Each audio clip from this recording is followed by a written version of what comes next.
I am Obi Onibo, and if you don't know who I am, over the last 5 years, I've helped trades and local business owners grow and sell their businesses.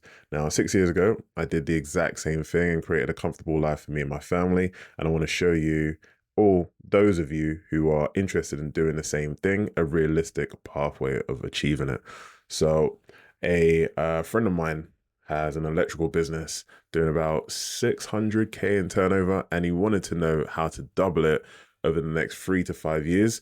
So what I'm going to run through with you right now is the exact 7-step plan that I went over with him.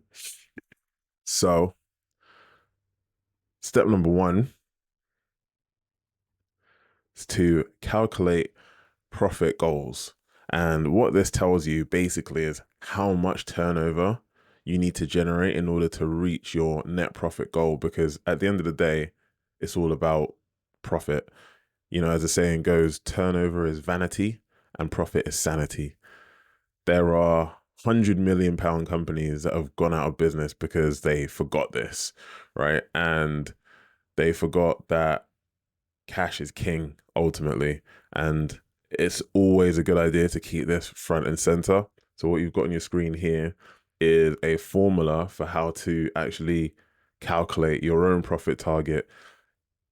Just for the sake of this video not getting too long, I'm not necessarily going to explain what all of these are in this video. I'll go into it deeper in a separate video, which I'll link to.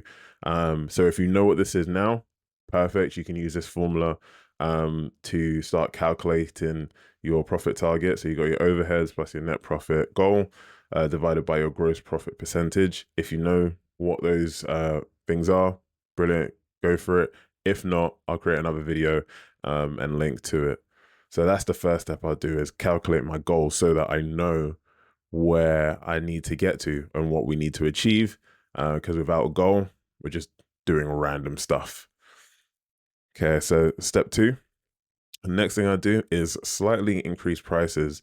And the reason why I do this across the board is because growing a business consumes cash, and it creates growing pains. And the best solution for almost any business is additional cash flow.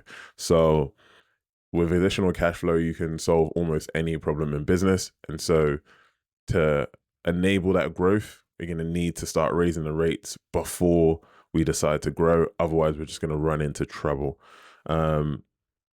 And generally, growing a business tends to increase costs. So I don't want to make things worse by charging less on top of that.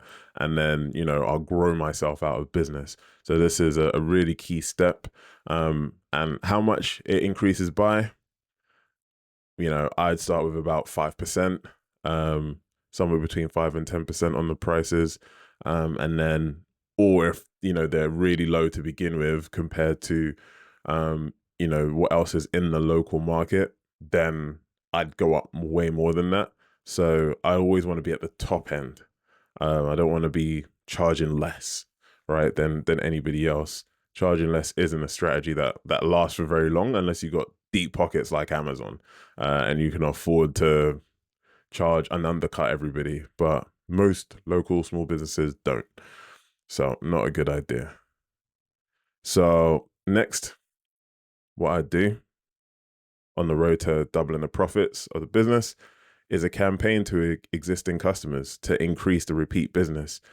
So, I'll do like a survey phone call, pick up the phone, let them know also what else we actually do, whether it's EV chargers, security systems, smart home technology, entertainment centers, all of these things are additional profits that I can generate for the business.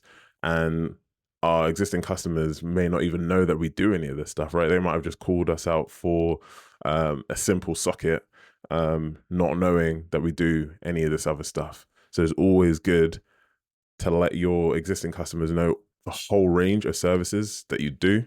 Otherwise, they're going to end up calling somebody else to do it when you could have done it for them, right?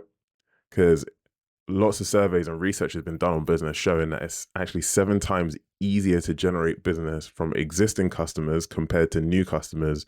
And the reason for that is because they already know, like, and trust you, right? So because they already trust you, then there's a lot less doubt, there's a lot less questions in their mind, and they'll, especially around price, and they'll just say, okay, because they've already worked with you. Make sense? So next, target bigger ticket clients. So most of the jobs at the moment are domestic. So there may be some commercial work available. There may be certain types of jobs that I can start to advertise for that are more profitable, right? Maybe doing something like a rewire, even though it brings in it's a large turnover because it takes so long, it might not necessarily be as profitable, right? So I could start targeting doing shorter term jobs, just advertising for security lights. I could get in and out very quickly and do several of those in a day, right? With really quick turnarounds. So things like that, bigger profit jobs and bigger ticket jobs would be a way to double the profits. Then we've got number 5, I'd actually roll out to new areas. Now, most of the current revenue is being generated around North London, and that's where the team is. However, rolling out to other areas and then recruiting in those areas will keep the fuel costs down and limits travel time. So, naturally, if we're around North London at the moment, without having to cross the river in London, it would make sense to go to West London because that's another affluent area mostly, compared to say like East and South, where I'll potentially have to cross the river as well. So you got the extra hassle of traffic and time wasted and all of that. Whereas West London you can access pretty easily. So I just roll out, recruit locally there. Easy way to start doubling the business.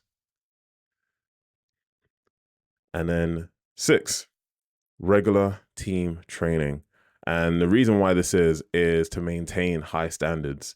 So I'd look for leaders within the existing team, to be responsible for holding up those high standards because, if the boss is the only one enforcing the quality, then he's a nag, whereas if their peers are enforcing it, then the standards are a lot more likely to stick. If you think about it like a football team, you need outspoken leaders like a Roy Keane or a Gary Neville or a Rio Ferdinand to make everybody else follow the rules. And that's why managers appoint captains and vice captains, that sort of thing. So you can do the exact same thing within your team, find those leaders within the team to enforce the standards, communicate the standards you want, and then they'll be like your generals. Yeah. So it's not always just coming from you. And then you'll see the standards across the board start to rise. And without regular training, you've got this saying down here: poor performance or poor preparation equals piss poor performance, right? And that's a good mantra to keep in mind. If the team's not performing, it's probably because they've been underprepared, So look at how you can prepare better to improve and increase performance. So last step would be hire slow and fire fast. A great employee is hard to find because everyone puts their best face forward initially, right? But over time, their true character reveals itself. And the problem is, a bad employee not only affects you, but sometimes, and I've seen this so many times in my businesses and in clients' businesses, that the bad apple starts to infect the rest of the team with negativity and they start to bring the culture down, right? And the infection happens so quickly before you know it, all of a sudden, even the good people that you had are starting to, misbehave and start acting out of character. So those are the 7 steps that I take. So let me actually show you what this looks like in action with some numbers. So this is the 5 levers of growth calculator. And what we use this to do is start to roughly forecast some client growth. So we need 5 numbers to plug in initially. So the 5 numbers are how many leads the business generates, what their conversion rate is from leads to customer, and then that spits out how many customers that they have. Then how many times on average in a year a customer comes back. So at the moment it's 1. On average, how much a client spends. So at the moment it's £1,000 on average across their clients. And then how much money is left at the end, so the percentage. So right now, net profit percentage is 20%, right? So you can see my friend's business generating 600K, and the margins are 20%.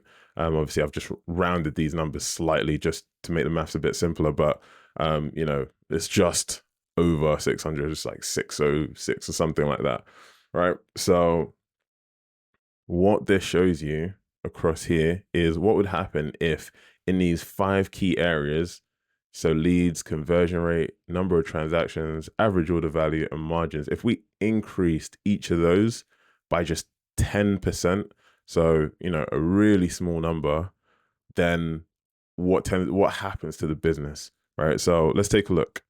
So in year 1, if we just focus on this column here, year 1, so if we just increase leads by 10%, you can see it takes our leads from 1,500 to 1,650.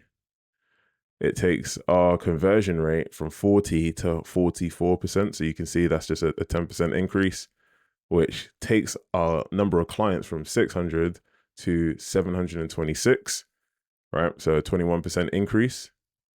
And then our number of transactions stays pretty much the same, you know, goes from 1 to 1.1. So, you know, pretty similar. And then our average sale goes from £1,000 to £1,100, right? And this is, you know, done through, remember the thing like raising the prices. The number of transactions is increased by, you know, calling the customers up, asking those surveys, letting them know, okay, this is what else we do. We do the smart homes, we do the EV chargers, right? So we're getting them to buy from us more often, right? So this is how we're actually making these small increases. But I say small increases, but you can see after a year of doing that, what it will do to the turnover, right? So it's taking it from 600 to 878, right? And this is just small 10% increases, has a huge impact on the sales. And this is how we grow our clients' businesses. And then lastly is the margin. So taking it from 20% to 22%, which leaves us with £193,000, right? So just in that 1 year, in year 1 alone, you can see we've had a 46% increase in sales and a 61% increase in profit. Now, why would we just stop at 1 year? You know, so we'd focus hard. And like I said, this was like a 3-year plan for my friend. And so if we just continue doing those same actions for 3 years, you can see what it does to the sales and what it does to the profits. So I hope you found that helpful. If you want to learn more about how to increase your profits and increase your cash flow, I've actually created a free 45-minute mini class split into 12 modules. It's really creatively named 12 ways to boost your profits and cash. It's completely free. Just click on the link either below this video or go to the URL that should be flashing up on the screen. Enter your name and email just so that I can send you access to the platform, and then you'll be good to go. You'll have access to that. And I'll even throw in as a bonus access to this growth calculator so you can punch your numbers in as well. Hope you found that useful.